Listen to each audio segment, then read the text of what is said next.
Initially it was quite nerve-wracking, seeing the house completed in the factory then off on a truck. People think that they're like little caravans, type like you see in your big Ford caravan parks. So once they come and look at a modular house, they can see that they're quite modern and they're built to a high standard. We're all concerned with your standard on-site builds where a lot of materials are thrown into landfill.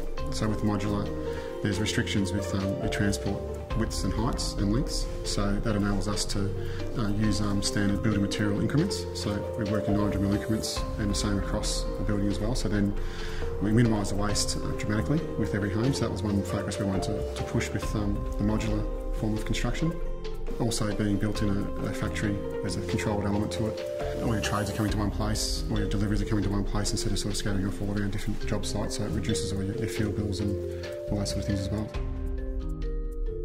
All of our standard homes, they come with a 7-star rating, but we wanted to lift that up to another level to 8-star rating.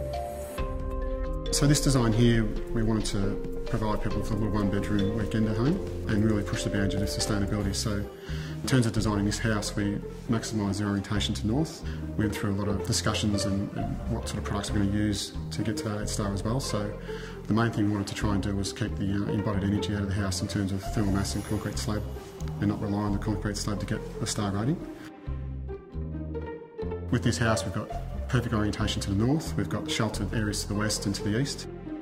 We've made sure that there's not a cross-flow ventilation through the house as well.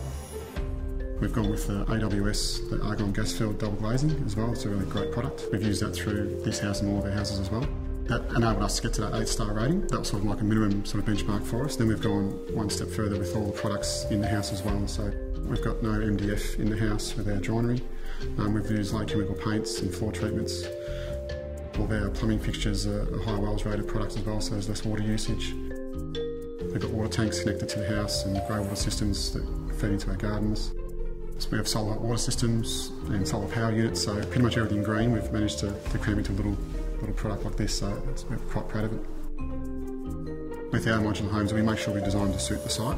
It's not just a cut and paste scenario with ours, so about 2 or 3 weeks before we leave the factory, we do our site preparation, like might be demolition or setting up all the services and footing systems. So we have all that stuff all there ready to connect into, so we'll either back the truck into the site or crane lift into a site, depending on the conditions. Once we get there with the modules, we're probably there for 2 weeks, just connecting in the services, looking at your power, water and sewer, and then any fine tuning on site, like little decking work or steps. So 9 times out of 10 we're out of there in 2 weeks.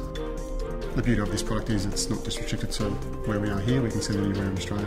We've managed to build about 30 houses over the last 5 years, so, and they're just sort of branched off everywhere through mainly Victoria, but in suburban places in Melbourne as well, so it's becoming easier for us to show people and give them examples of what you can achieve.